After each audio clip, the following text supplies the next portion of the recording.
Allez, c'est parti pour la troisième vidéo donc sur le cours des solides cristallins. Donc on est sur les cristaux. Donc la dernière fois, on avait vu sur le graphène des notions importantes que sont les notions de réseau, motif, donc qui décrivait un cristal, la population, la multiplicité et la coordinance. Et on va revoir ça maintenant, dans un premier temps, sur un exemple à 3 dimensions. Donc un réseau tridimensionnel, ce qui est le cas des cristaux en général. Et donc je vous propose d'examiner le réseau 10 cubiques simples, dont voilà la maille, donc celle que je viens juste d'ajouter. Donc qu'est-ce que c'est que ce réseau? C'est assez simple en fait. La maille, elle est telle que chaque sommet d'un cube est un nœud. Donc en rouge, vous avez des nœuds ici qui sont représentés. Et donc on va essayer de revoir les notions donc, de réseau, motif, population, multiplicité, coordinance sur cet exemple-là. Alors déjà, commençons par le réseau. Alors pour le réseau, pour bien comprendre ce que c'est que le réseau, on fournira en fait à chaque fois uniquement la maille. Donc ici, c'est cette maille-ci. Et ce que je vous propose déjà, c'est essayer de comprendre comment on fait pour représenter le réseau qui correspond à cette maille. Alors ce que je vais faire, c'est ajouter à nouveau une maille en beaucoup plus petit et représenter le réseau à partir de cette maille. Qu'est-ce que c'est que la maille? C'est un élément là, de volume qui par translation va reconstituer le réseau. Donc là j'ai une maille et pour reconstituer le réseau, je vais juxtaposer différentes mailles. Donc vous voyez différentes mailles cubiques, là j'en ai 3. Et puis donc je les ai toutes mises à droite, mais je peux les placer au-dessus, par exemple, en dessous, enfin, encore à droite, encore une. Donc j'essaie de bien superposer. Et donc là, vous voyez se construire le réseau qu'on appelle réseau cubique simple par superposition des mailles, en se fondant sur la périodicité du réseau. Alors maintenant, là, je vais en ajouter 8 devant d'un coup, pour gagner un peu de temps. Voilà. Et puis après, je vais en rajouter 8 derrière. D'accord, je les mets derrière. Voilà. Et donc là, vous avez une idée de ce que c'est que le réseau cubique simple. D'accord, donc ça, c'est le réseau cubique simple. Évidemment, alors comme ça, il n'a pas l'air évident à étudier. Pour l'étudier, on peut se ramener uniquement à la maille qui est ici. La maille du réseau cubique simple. Alors, premier petit exercice. Quelle est la multiplicité de la maille? Alors déjà, il faut se souvenir qu'est-ce que c'est que la multiplicité et ensuite la calculer. Donc toujours le même principe, essayez de mettre en pause la vidéo et essayer de répondre. Donc c'est-à-dire extrapoler aux cas de 3 dimensions ce qu'on a vu à 2 dimensions. Alors la multiplicité, je vous rappelle que c'est le nombre de nœuds dans une maille. Donc si on regarde le cube, a priori on pourrait se dire qu'il y a 8 nœuds dans la maille. D'accord? Mais souvenez-vous, il faut regarder par combien de mailles est partagé un nœud. Alors, on peut réfléchir sur la représentation d'une seule maille ou on peut réfléchir sur la représentation de plusieurs mailles et ça va être peut-être un peu plus simple. Donc si je prends par exemple ce nœud que je vais colorier en vert pour qu'on le voit bien. Donc je vais examiner ce nœud. Alors je vous rappelle que tous les nœuds sont équivalents par définition. Donc ce que vous racontez pour un nœud est valable pour n'importe quel nœud.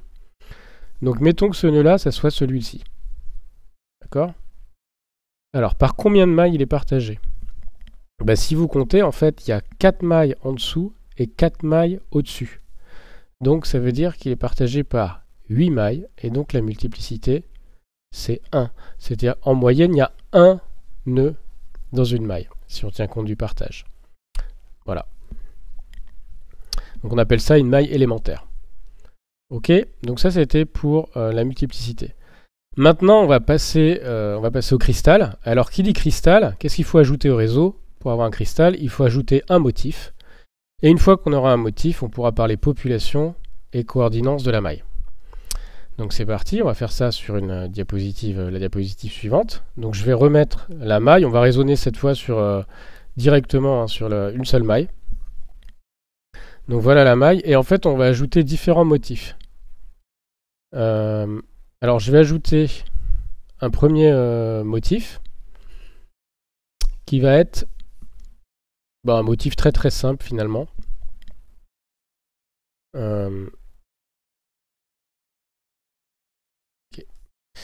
Un atome. On va mettre un atome comme motif que je vais représenter en noir.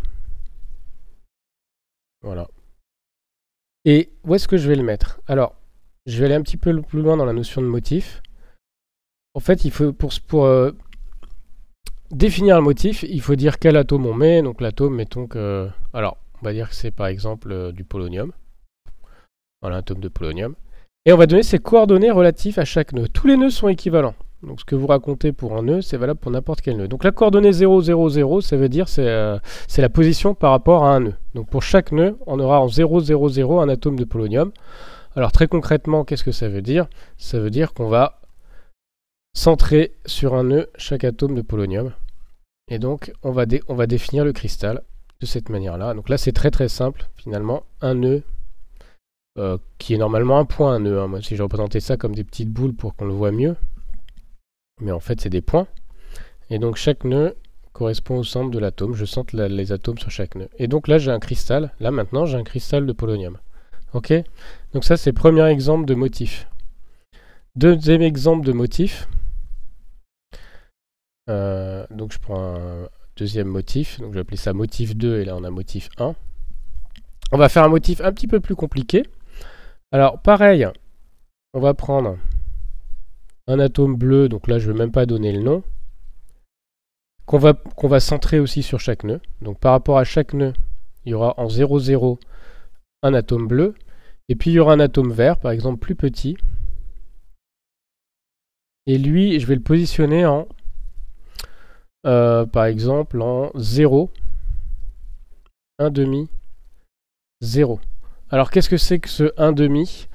Il faudrait rajouter, en fait, ce qu'on fait généralement, c'est qu'on ajoute des axes au niveau d'un nœud. Donc là, je vais choisir le nœud du fond. On a un système de coordonnées, en fait, pour pouvoir repérer par rapport à un nœud les positions sur les arêtes. Les positions par rapport à ce nœud.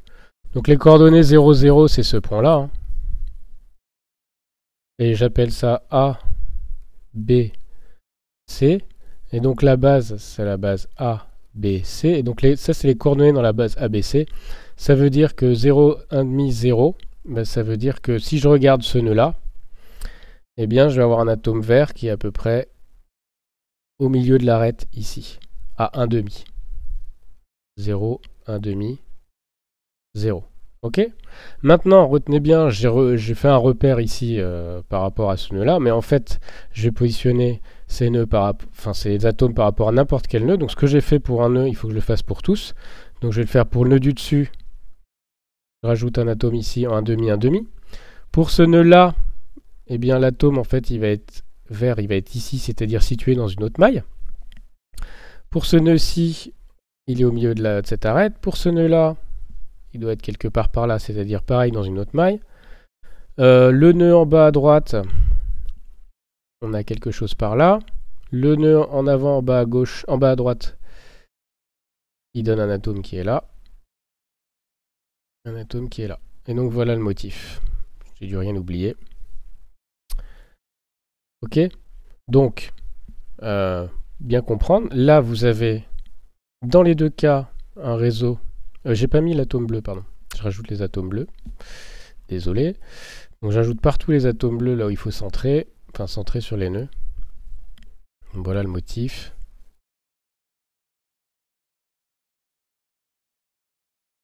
Tac. Pour chaque nœud, j'ajoute le motif.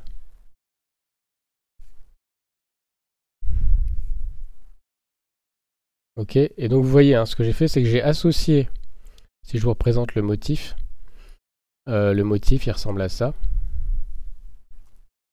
J'ai associé ce motif-là, que je suis venu placer sur chaque nœud. Tac, tac. Alors évidemment, il y a des trucs qui ne correspondent pas bien, parce que j'ai pas respecté les distances. Mais l'idée, c'est ça. Donc le motif, c'est ça. Ok?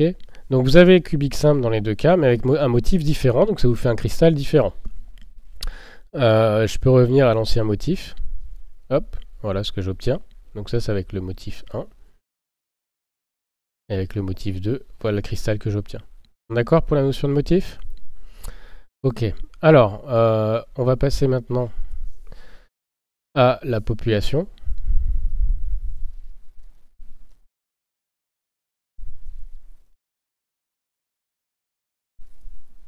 Alors, pour la population, je vais prendre le cristal tout simple, celui-là. Donc, je récupère ça. Alors, j'ai pas le cube. J'ai pas pris. Faut que je prenne aussi le cube avec.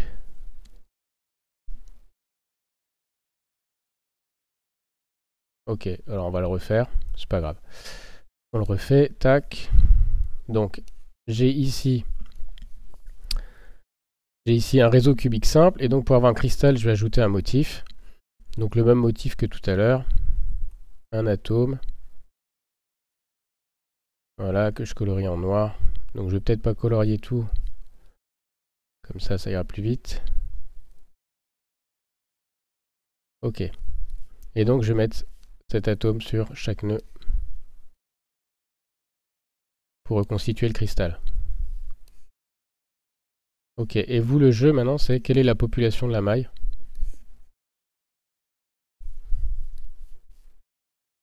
Alors.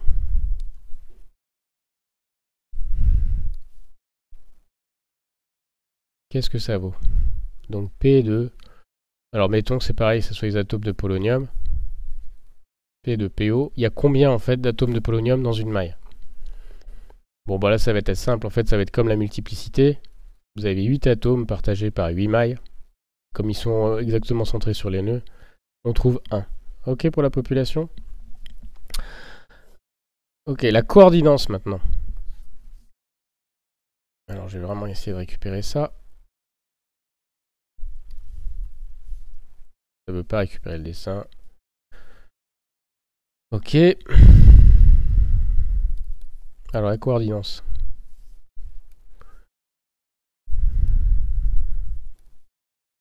Hop.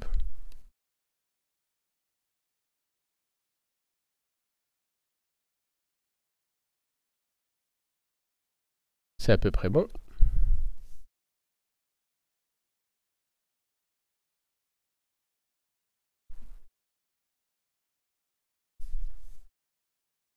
Qu'est-ce qu'elle vaut?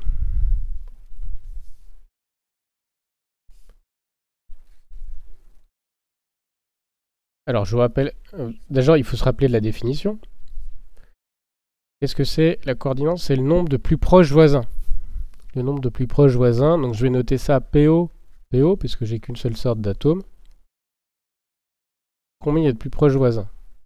On réfléchit. Alors, on peut raisonner par exemple sur celui-là. Encore une fois, en fait, comme tous ces atomes, ils sont situés au niveau des nœuds, ils sont tous équivalents. Et donc, ce que je dis pour l'un, c'est valable pour les autres. Ok. Alors, où sont ses plus proches voisins et combien il y en a? En fait, il faut les repérer. Alors, je vais les entourer en rouge ou les refaire en rouge. Alors, les plus proches voisins, évidemment, c'est ceux en fait qui sont à une distance d'une seule arête, une distance qu'on peut appeler A, si on appelle A le paramètre de maille. Donc, on a ici un plus proche voisin, 2 plus proches voisins, 3 plus proches voisins. Donc, on pourrait se dire, bah voilà, c'est 3 la coordinance. Et ouais, mais sauf que, en fait, on en a d'autres plus proches voisins, mais qui ne sont pas dans la même maille. On en a un qui est devant, ici, si je prolonge, dans la maille de devant. D'accord? On en a un autre qui est à sa droite. Il y en a un ici.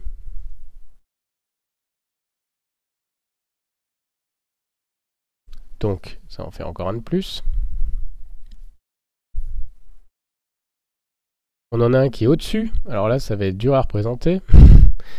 Il y en a un qui est au-dessus.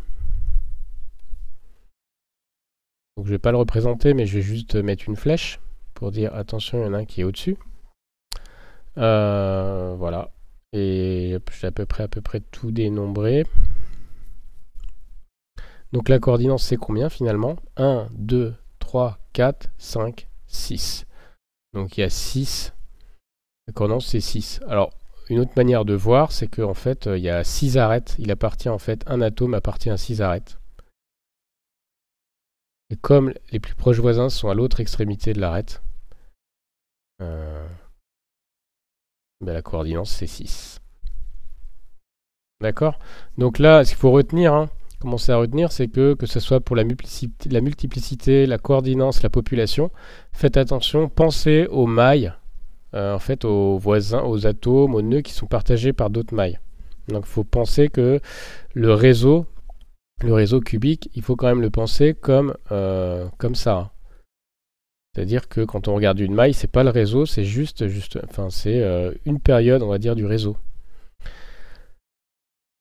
Ok, donc je pense qu'on a fait le tour. Multiplicité, coordinance, population, réseau, tout ça c'est fait. Ok, donc ça c'était réinvestir à 3D ces notions. Donc je pense maintenant que vous avez compris ce que c'était qu'un cristal. Je vais parler maintenant de... Alors un petit point technique, mais qui va nous servir pour la suite. Les indices de Miller. Alors les indices de Miller, ils vont nous servir à repérer des plans dans l'espace. Alors rigoureusement c'est des familles de plans, mais nous ça va être des plans. Et donc je vais essayer d'expliquer ces indices de Miller déjà sur justement encore le cubique simple. Alors on va vouloir représenter des plans de coupe, parce qu'on fonctionne à 3D, mais représenter des faces, des plans de l'espace, ça va être très pratique pour faire nos calculs par la suite. Alors par exemple, si je prends la face du fond que je suis en train de hachurer, d'accord, je vais représenter ce plan-là. D'accord? Alors je le représente. Donc c'est assez simple.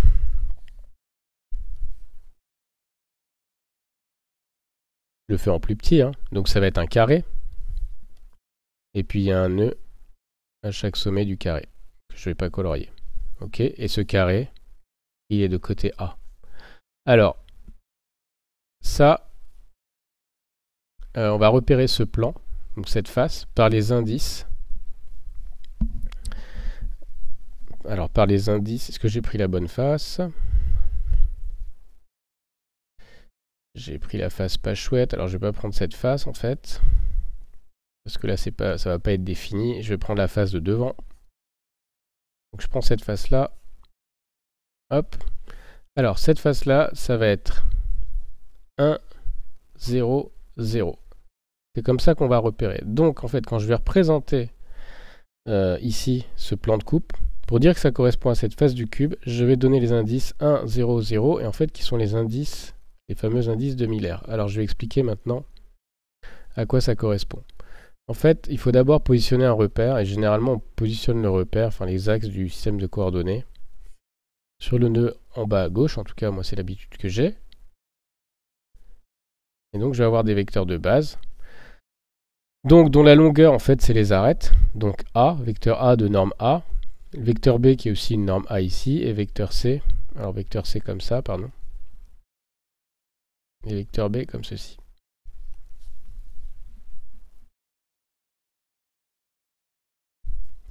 Voilà. Donc ça me fait une base directe. Et donc ici, en fait, que ça représente ici, c'est les coordonnées, finalement, du plan. Parce que si je regarde les coordonnées du plan,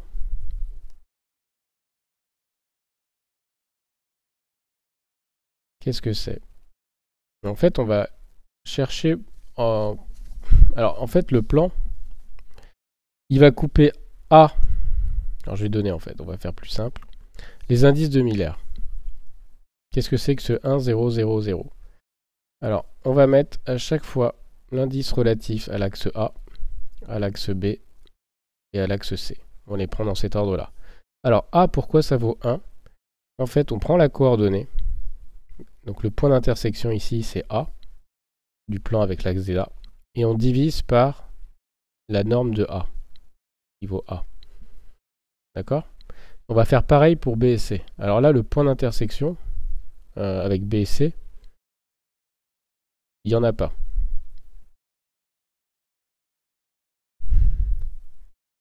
Donc, alors je vais recommencer un peu. Là, c'est norme de A sur A. Ici, ça va être norme de B sur le point d'intersection. Mais en fait, le point d'intersection, c'est quoi? En fait, ça va se couper en l'infini, c'est parallèle. Pareil pour C. Il va jamais couper l'axe C, donc on divise par l'infini. Et donc ça va donner quoi? A sur A égale 1, 0, 0. Ok? Donc ça donne les indices de Miller. Donc voilà l'idée. Alors pour voir si vous avez compris, on va refaire dans d'autres cas. Toujours sur le cubique simple. Alors on va faire, il y a 4 cas, on va faire 4 cas. Et en fait, vous allez en faire 2 tout seul et je vais en faire 2 pour vous. Ok. Alors. On va faire les deux à gauche et vous allez faire les deux à droite après. Donc cette face-là, quelles sont les coordonnées? Quel est l'indice de Miller? On y va, on fait ensemble. Donc, si on regarde l'intersection avec A, le plan il est parallèle à A. Donc en fait, on va avoir A sur l'infini. A, c'est la norme du vecteur A. Ensuite, si on fait l'intersection avec B, il n'y a pas d'intersection. C'est B sur l'infini. Et l'intersection avec C, c'est en C, donc ça fait C sur C. Et donc les indices de Miller, on va les écrire. 0, 0, 1. Donc ça, c'est la face du dessus. Cette face-là, si vous regardez les intersections, en fait, c'est à chaque fois en C, A, B. Donc ça va faire A sur A, B sur B, C sur C. Et donc les indices de Miller, c'est 1, 1, 1. Ok, maintenant, vous essayez de faire tout seul à titre d'exercice les deux plans qui sont ici. Moi, je corrige maintenant, mais vous, c'est toujours la même chose. Vous mettez une pause sur la vidéo et vous essayez de repérer ces plans. Il va falloir savoir de quoi on parle. Si on parle de ce plan-là, quels vont être les indices? Alors, la réponse, je vous donne la réponse maintenant. La réponse, c'est intersection avec A. Il n'y a pas d'intersection avec A, ça va faire 0. Il n'y a pas d'intersection avec C, ça va faire 0. Et l'intersection avec B, elle se fait en B. Donc ça fait B sur B, 1. Donc ce plan-là, c'est 0, 1, 0.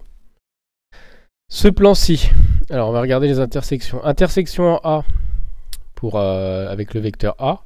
Donc ici, ça fait A sur A, ça fait 1. Intersection avec B en B. Donc ça fait B sur B, ça fait 1.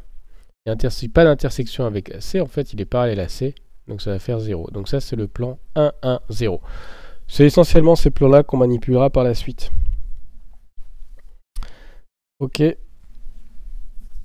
Donc voilà pour les indices de Miller. Je pense que je vais arrêter cette vidéo maintenant. Donc qu'est-ce qu'on a vu très rapidement? On a revu les notions fondamentales de réseau, motif, population, multiplicité et coordinance d'un cristal. Il faut retenir là-dessus, il faut retenir que, attention, un nœud ou des atomes sont partagés entre différentes mailles, ou il peut y avoir des plus proches voisins qui appartiennent à d'autres mailles. Donc pensez à raisonner sur plusieurs mailles, soit en représentant le dessin que j'ai fait ici à droite, soit par la pensée. Et puis on a vu donc les indices de Miller. Les indices de Miller, ce sont des indices qui permettent de repérer en fait des plans de l'espace et ainsi raisonner sur des plans de couple dans la suite en sachant bien de quel plan on est en train de parler.